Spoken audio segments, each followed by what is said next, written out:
નમસ્કાર વિદ્યાર્થી મિત્રો આજે આપણે આ વિડીયોની અંદર ધોરણ 9 વિષય ગણિતની સ્વઅધ્યયન પોથીનો ચેપ્ટર પહેલું સંખ્યા પદ્ધતિની વાત કરવાના છીએ।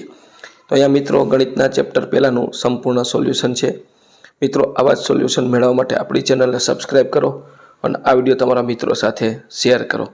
બીજું કે મિત્રો આપણી YouTube ચેનલ પર ધોરણ 9ના સ્વઅધ્યયન પોથીના દરેક વિષયના સોલ્યુશન મૂકેલા છે, જે તમને મારી YouTube ચેનલના પ્લેલિસ્ટમાંથી મળી જશે। તેમજ મિત્રો આ ચેપ્ટરની PDF મેળવવા માટે આપણે એક WhatsApp ગ્રુપ બનાવેલ છે, એ તમે જોઈન કરીને PDF પણ મેળવી શકો છો।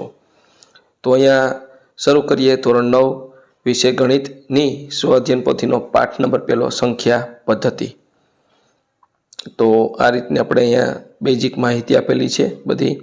ત્યાર પછી વિભાગીય આવે છે, એમાં પૂર્ણાંક સંખ્યાના સમૂહને સંકેતમાં તો કે z વડે દર્શાવે c। પછી 1/2 છે ને સમય સંખ્યા સમાન તો 25/50। ત્યાર પછી ત્રીજું છે એનો જવાબ આવશે d સમય સંખ્યા, અને ચોથું છે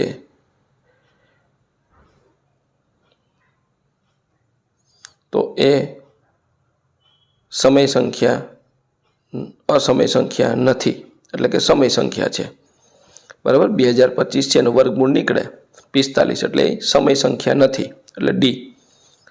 ત્યાર પછી પાંચમું એનો જવાબ પણ આવશે ડી। છઠ્ઠાનો જવાબ આવશે ડી અસમય સંખ્યા। સાતમાનો જવાબ આવશે એ પ્રાકૃતિક સંખ્યા। આઠમાનો જવાબ આવશે ડી સમય સંખ્યા। ત્યાર પછી નવમાનો જવાબ આવશે સી સમય સંખ્યા। 10માનો જવાબ આવશે બી 13। ત્યાર પછી 11માનો જવાબ આવશે 3.14નું દશાંશ નિરૂપણ શાંત નિરૂપણ એ। ત્યાર પછી અહીંયા 3/7 એનો જવાબ આવશે બી મિત્રો, એમનો જવાબ આવશે અહીંયા બી અનંત આવૃત। તો પેલું એ છે ચેકી નાખેલું છે, ખોટું છે, બી આવશે। ત્યાર પછી 13મું એનો જવાબ આવશે સી અનંત અનાવૃત। 14માનો જવાબ આવશે બી 3/5। 15માનો જવાબ આવશે સી 3/7। 16માનો જવાબ આવશે એ 5, અને 17માનો જવાબ આવશે બી 5/14। 18માનો જવાબ આવશે 2 બી। 19માનો જવાબ આવશે બી 2/13/15। 20માનો જવાબ આવશે બી 32। ત્યાર પછી નીચેના વિધાનો ખરા છે કે ખોટા એ કહેવાનું છે। તો 21મું ખોટું, 22મું ખોટું, 23મું સાચું, 24મું ખોટું, 25મું ખોટું, 26મું સાચું, 27મું સાચું, 28મું સાચું, 29મું ખોટું, 30મું ખોટું। ત્યાર પછી 31મું ખોટું, 32મું ખોટું, 33મું ખોટું, 34મું ખોટું, 35મું સાચું, 36મું ખોટું।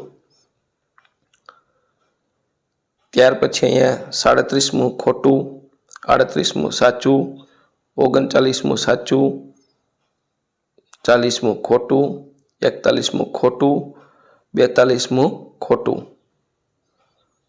43મું સાચું, 44મું સાચું, અને 45મું સાચું। 43, 44, 45 સાચા। ત્યાર પછી વિભાગ બી, નીચેના પ્રશ્નોની ટૂંકમાં ગણતરી કરી જવાબ લખો। એમાં 3 અને 4 વચ્ચે આવતી 4 સમય સંખ્યા। તો 4 સમય સંખ્યા કીધી એટલે 4 વત્તા એટલે તમારે 5। તો 5 વડે રકમને ગુણ નાખવાના, ભાંગી નાખવાના, 5 વડે ગુણીને ભાંગવાના, અને 4ને પણ 5 વડે ગુણીને ભાંગશો એટલે 3ને 5 વડે ગુણીને ભાંગો એટલે 15/5 અને 20/5। તેની વચ્ચે જે આવતી સંખ્યા લખવાની 16/5, 17/5, 18/5 ને 19/5। ત્યાર પછી 47મું 3/5 અને 4/5 વચ્ચે 4 સમય સંખ્યા। તો એમાં પણ એમ 4 વત્તા એટલે 5, તમારે ટોટલ 5 વડે ગુણીને ભાંગવાના, બરાબર મિત્રો। જો 4 સમય સંખ્યા પૂછી ને તો 4 વત્તા એટલે 5, એટલે આપેલ રકમને 5 વડે ગુણીને ભાંગવાના। એટલે 3/5 ને 5 વડે ગુણીને ભાંગો અને 4/5 અને 5 વડે ગુણીને ભાંગો એટલે 15/25 ને 20/25. હવે એની વચ્ચે આવતી સંખ્યા 16/25, 17/25, 18/25 ને 19/25. ત્યાર પછી 1 અને 2 વચ્ચે આવતી 4 સમય સંખ્યા, તો ફરીથી 4 સમય સંખ્યા પછી 4 વત્તા એટલે 5. તો 1 ને 5 વડે ગુણીને ભાંગવાના, 2 ને 5 વડે ગુણીને ભાંગો એટલે 5/5 ને 10/5. તેની વચ્ચે આવતી સમય સંખ્યા 6/5, 7/5, 8/5, 9/5. ત્યાર પછી 3/5 ને સમાનવયવી, તો સમાનવયવી સમય સંખ્યા પૂછી છે તો તમારે અંશ અને છેદને એ સંખ્યા વડે ભાંગવાની, ગુણવાની. 3/5 છે ને 2 વડે ગુણીને ભાંગવાનું એટલે 6/10 મળશે. પછી 3/5 છે ને 3 વડે ગુણીને ભાંગો એટલે 9/15 મળશે. 3/5 છે ને 4 વડે ગુણીને ભાંગશો એટલે 12/20 અને 3/5 છે ને 5 વડે ગુણીને ભાંગશો એટલે 15/20. એટલે 4 સમય સંખ્યા મળી જશે. ત્યાર પછી મિત્રો આ સાબિત કરવાનું છે, આ રીતના બતાવવાનું છે. તો x લેસ દેન y, તો પછી પેલું કામ એ કરવાનું છે, બંને બાજુ x ઉમેરો એટલે 2x less than x plus y. 2 વડે ભાંગશો એટલે x less than x plus y/2, સમીકરણ નંબર 1. પછી પાછું x લેસ દેન y છે એમાં y ઉમેરો એટલે x plus y less than 2y, એટલે 2 વડે ભાંગશો એટલે x plus y/2 less than y, સમીકરણ 1 અને 2 પરથી સાબિત થઈ જશે. ત્યાર પછી મિત્રો આમાંથી સમય સંખ્યા અને અસમય સંખ્યા જુદી પડે, તો 2024 વર્ગમૂળમાં 2025 અને 25 એ સમય સંખ્યા છે અને વર્ગમૂળમાં 2024 છે એ અસમય સંખ્યા છે.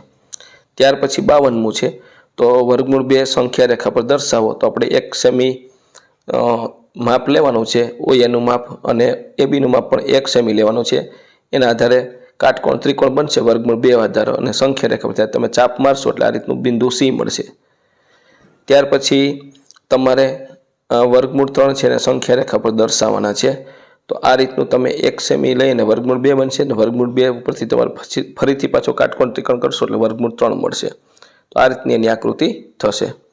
ત્યાર પછી તમે મિત્રો એ વર્ગમૂળ 5 ને સંખ્યા રેખા પર દર્શાવવાના છે, તો 2 એકમ OA લેવાનું અને 1 એકમ છે એ તમે AB લ્યો એટલે વર્ગમૂળ 5 તમને મળે. એ પાયથાગોરસનું મેં તમને સૂત્ર પણ સમજાવ્યું છે બાજુમાં. ત્યાર પછી મિત્રો એ વર્ગમૂળ 26 દર્શાવવા છે, તો વર્ગમૂળ 26 દર્શાવવા હોય તો મેં અહીંયા OA છે 5 એકમ લઈ શકો, AB છે 1 એકમ એટલે 5 નો વર્ગ 25 વત્તા 1 26, 26નું વર્ગમૂળ. તો આ રીતની તમને સંખ્યા મળશે. ત્યાર પછી મિત્રો અને આ રીતની 1/7ની અભિવ્યક્તિ કરવાની છે, 0.142857 બરાબર. તો આપણે અહીં બધી સંખ્યાનો ભાગાકાર કર્યો છે અને આપણે એની અભિવ્યક્તિ કરી છે. આ મુજબનો ભાગાકાર થશે 2/7, 3/7, 4/7 અને 5/7. બધાના ભાગાકાર અહીં આપેલા છે. જો આ મુજબ થશે અભિવ્યક્તિ, દશાંશ અભિવ્યક્તિ આ મુજબ થશે ભાગાકાર કરીને. ત્યાર પછી 57મો છે, p/q સ્વરૂપમાં દર્શાવો, તો 0.6 પછી માથે જે લીટો બાંધો એટલે સંખ્યા 6 આગળ આવતા હોય તો આ રીતની થશે. માટે ધારવાનું x બરાબર 0.666, પછી 10x પોઈન્ટ આપણે કાઢશું આગળ જાહે એટલે 6.66 થઈ જાય 0માંથી. પછી 10 વત્તા 6 પ્લસ 0.66, 0.66 ને આપણે x કીધો, તો આ રીતની 6/9 અને 2/3 મળશે. એ બાજુમાં પણ 0.47 પ્લસ 47.0.47 અને આ બાજુ આવશે એટલે 99, x બરાબર 47 માટે x બરાબર 47/99. આ રીતની આપણે એની અભિવ્યક્તિ થશે.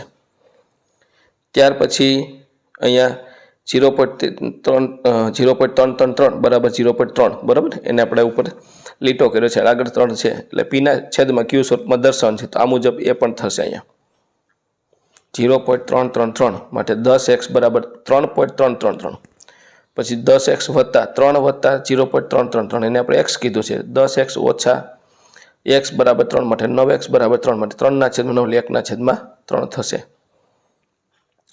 ત્યાર પછી નીચેની સંખ્યાઓને દશાંશ સ્વરૂપમાં લખો અને તે કેવા પ્રકારની દશાંશ અભિવ્યક્તિ છે જણાવો. 36/100 એટલે 0.36 શાંત દશાંશ. પછી અનંત 5/11 0.45 અનંત આવૃત દશાંશ. પછી 33/8 4.125 શાંત દશાંશ અભિવ્યક્તિ અને 0.8225 શાંત દશાંશ અભિવ્યક્તિ. ત્યાર પછી અહીંયા 5/7 ને 9/11 વચ્ચે આવેલી અસમય સંખ્યાઓ લખો। તો આ રીતની તમે અસમય સંખ્યાઓ ભાગાકાર કરીને પોઈન્ટમાં આંકડા આવે છે એના આધારે તમે આવી અસમય સંખ્યા પણ લખી શકો છો। ત્યાર પછી આનું સાદરૂપ દેવાનું છે। ગુણાકાર કરો 3 2 6 3 વત્તા 2 વર્ગમૂળ 2 ને વર્ગમૂળ 3 ગુણ્યા 2 એટલે 2 વર્ગમૂળ 2 ને વર્ગમૂળ 3 ગુણ્યા વર્ગમૂળ 2 એટલે 6। પછી a નો વર્ગ વત્તા b નો વર્ગ વડે સૂત્ર a² + 2ab + b² એટલે પહેલા પદનો વર્ગ 2 ગુણ્યા પહેલું બીજું વત્તા બીજા પદનો એટલે 5 વત્તા 2 વર્ગમૂળ 10 વત્તા 2 એટલે 5 ને 2 7 વત્તા 2 વર્ગમૂળ 10। ત્યાર પછી અહીંયા છેદનું સમીકરણ। છેદનું સમીકરણ એટલે છેદના જે પદ હોય એનાથી વિરુદ્ધ પદ વડે ગુણીને ભાંગવાનું। વર્ગમૂળ 7 ઓછા વર્ગમૂળ 6 તે 6 છે તો આપણે વર્ગમૂળ 7 વત્તા વર્ગમૂળ 6 વડે ગુણીને ભાંગશું, બરાબર। એટલે અંશમાં 1 સાથે ગુણાકાર કરો વર્ગમૂળ 7 વત્તા વર્ગમૂળ 6 છેદમાં બે અવયવ a + b ને a - b એટલે a² - b² એ મુજબ વર્ગમૂળ 7 નો વર્ગ ઓછા વર્ગમૂળ 6 નો વર્ગ થશે એટલે 7 ઓછા 6 થશે। છેદમાં વચ્ચે 1 એટલે જવાબ આવશે વર્ગમૂળ 7 વત્તા વર્ગમૂળ 6। ત્યાર પછી નીચે આપેલી સંખ્યાનું સમય અને અસમય સંખ્યામાં વર્ગીકરણ કરો। તો અહીંયા સમય સંખ્યા 3 વર્ગમૂળ 7 અને 5 વર્ગમૂળ 7, અસમય સંખ્યા પાઈ 3 ઓછા વર્ગમૂળ 7 અને 1/3 વર્ગમૂળ 3। ત્યાર પછી મિત્રો કિંમત બહુ સહેલો દાખલો છે। 81 ની વનાપઘાત એટલે 81 એટલે 9 નો વર્ગ ગુણ્યા 1/2 એટલે એનો ગુણાકાર કરો 2 ઉડશે એટલે 9 ની 1 ઘાત એટલે 9। 216 એટલે 6 ની 3 ઘાત ગુણ્યા 1/3 ઘાત એમાં 3 3 ઉડશે 6 ની 1 ઘાત એટલે 6। ત્યાર પછી અહીંયા 243 3 ની 5 ઘાત ગુણ્યા 1/5 5 5 કેન્સલ થાય 3 ની 1 ઘાત બરાબર 3।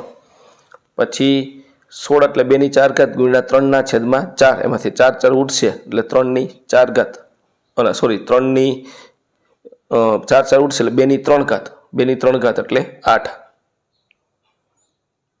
ત્યાર પછી 125 એટલે 5 ની 3 ઘાત એટલે 3 ગુણ્યા ઓછા 1/3 3 3 ઉડશે એટલે 5 ની -1 ઘાત એટલે 1/5 અને 243 3 ની 5 ઘાત ગુણ્યા 1/6 એટલે 5 ગુણ્યા 1/6 એટલે 5/6। ત્યાર પછી અહીંયા 2/3 અને 2 ની -1/5 આધાર સરખા ઘાતનો સરવાળો એટલે 2/3 વત્તા -1/5 એટલે લસા લઈએ તો 15 લસા અને 5 વડે 2 ને ગુણશો 10 ઓછા 2 -3 એટલે 2/7/15। અહીંયા 7 ની વનાપ અને 8 ની વનાપ ઘાત સરખી છે એટલે આધારનો ગુણાકાર 7 ગુણ્યા 8 ની વનાપ એટલે 7 8 56 ની વનાપ ઘાત। ત્યાર પછી મિત્રો આ ગણતરી છે અહીંયા તમારે સંખ્યા રેખા પર દર્શાવવાનું છે। તો મિત્રો આ તો આપણું ધોરણ 9 વિષય ગણિતની સ્વઅધ્યયન પોથીના ચેપ્ટર નંબર 1 નું સંપૂર્ણ સોલ્યુશન જોયું। મિત્રો આવા સોલ્યુશન મેળવવા માટે આપણી ચેનલને સબસ્ક્રાઇબ કરો અને આ વિડીયો તમારા મિત્રો સાથે જરૂરથી શેર કરો।